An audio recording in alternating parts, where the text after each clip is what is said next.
Hello, YouTubers. Saturday morning. Yes, it's wing time. What am I doing with the wing? Well, this is kind of a continuation of the last video we did on the wing. Let me refresh your memory. So we bought new helmets for our wing, Kathy and I. And these are great helmets. I like them. They're not that expensive, G-Max. But what I did like about them is over here. You can take out the reflector back here and put that LED light in. Now, people might say, well, what do you want an LED light in your helmet for? Well, folks, the more visibility you can have on a motorcycle, the better.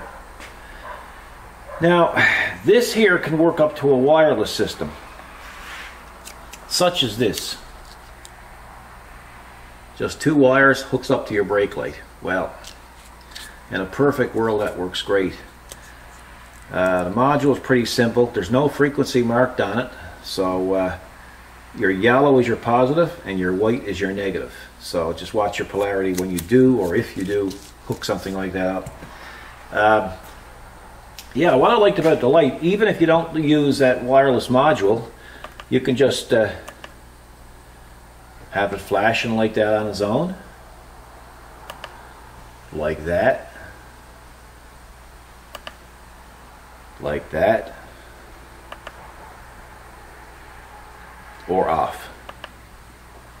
So, but of course, you know, wireless is cool, isn't it? So we got to have it wireless. But in the last video, you saw me install that light in the helmet, and you saw how the batteries went in it, and it's LED, so the batteries will last a long time. But the problem that we were having with it is, well, there's two issues. Number one, if both of us ride, which we do, Kathy rides on the back with me, we ride two up basically 95% of the time. So what ends up happening is if I kept the lights on, it would be flashing in our eyes, so we didn't want that to happen.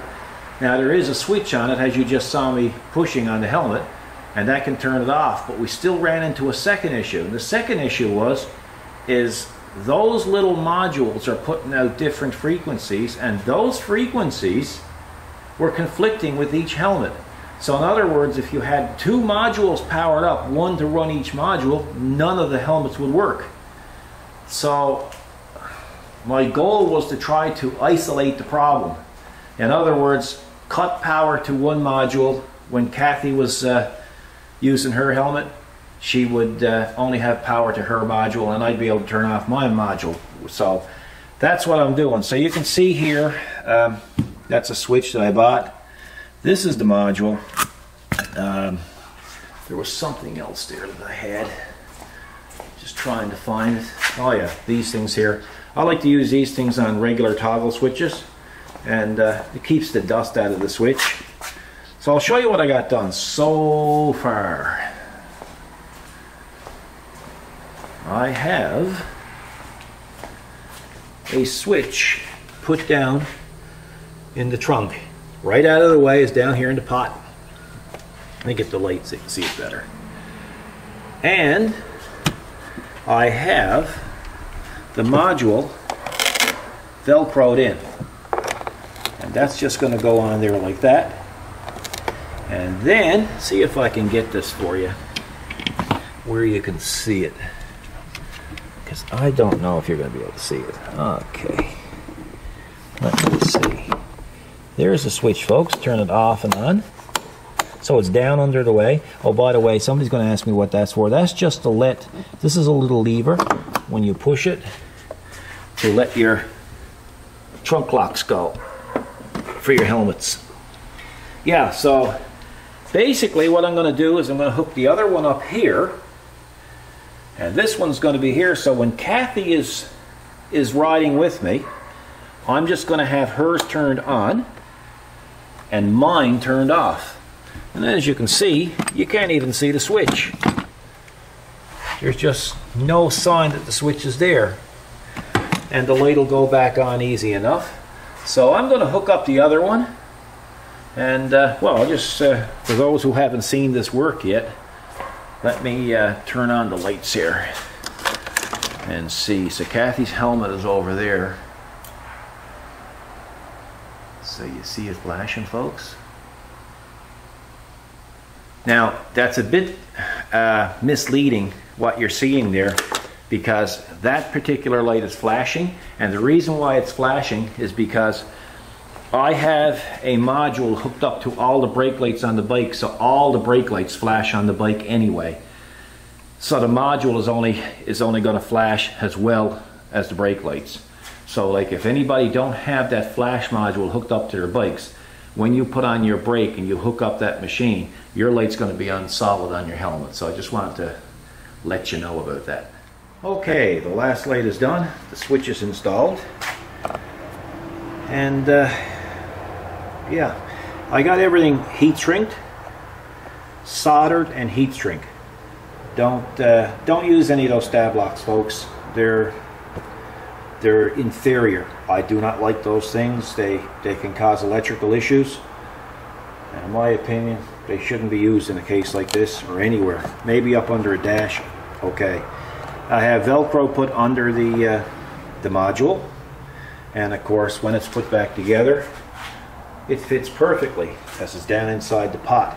Why do I have tape? Well, anytime I'm working on a motorcycle, any area that looks vulnerable, I'll always put tape, because if you look at the tail light of this, they're studs, and those studs can cause damage to the painted surface or the chrome, and you don't want that. So we're going to hook up the light now, and then we're going to test it and see if it works. And it's all sewed up. Now people might say, well, why didn't you put a switch up front? Well, folks, there's enough switches up front, plus the wiring that's involved. At least this way it was to the source, and it's simple, because it's not a switch that you're going to be using every day. It's basically periodically. So Kathy's helmet is to the left over there, and mine is to the right. So let's see if we can zoom in. Okay, now just watch when I turn on my switch to power up my module.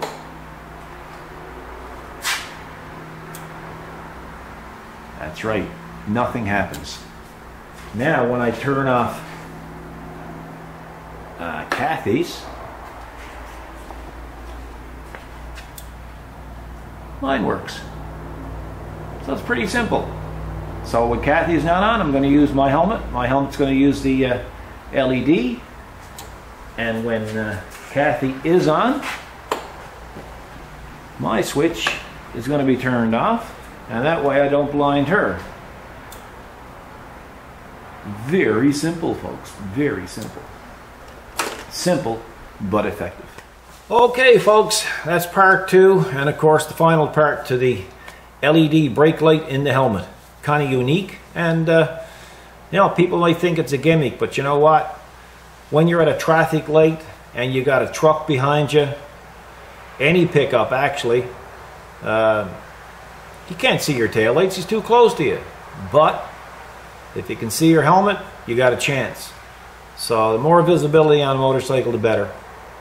Some people suggested in the first video that I put a diode in to isolate the two. I really didn't understand that, because I didn't know where they were intending to put the diode.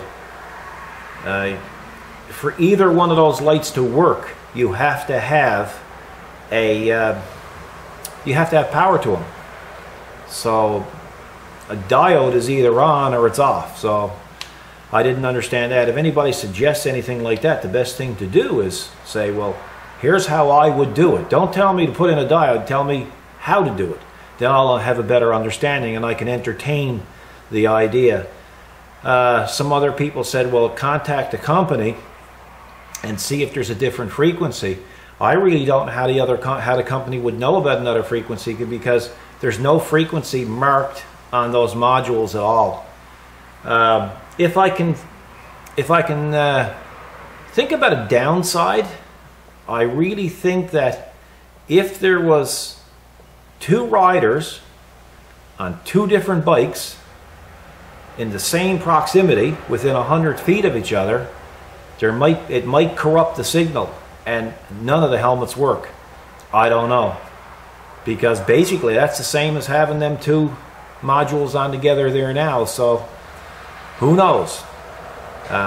If you're working on your helmet, you get one, and your buddy next door got one, and you can't get it to work properly, maybe blame your buddy. Somebody suggested putting in separate switches, and that was the best route to go. And that's what I pretty well had intended to do a couple of weeks ago, but we got busy in the shop. But I did say I would come back and show you what I came up with for a fix. It's very simple, it's very effective, and with regards to the bike, it's out of the way. Matter of fact, nobody'd ever know the switches were there. Of course you do now, because the world knows. Anyway, folks, just thought you'd find this a little bit interesting. I hope you enjoyed it. Please subscribe and give us a thumbs up if you can. And if you give us a thumbs down, tell us why you give us the thumbs down. That's even better again. So we'll see you later. I'm going to take the bike for a little rendezvous, and it's Saturday. It's a little bit mozzy out, but not as bad as the folks in Texas, and our prayers are with you people as well. So I hope you get through this storm. This is terrible. We'll see you in the next video, folks. For all you GoldWingers out there, and for all you motorcycle riders out there, don't matter what you ride, as long as you ride, but please ride safe. God bless.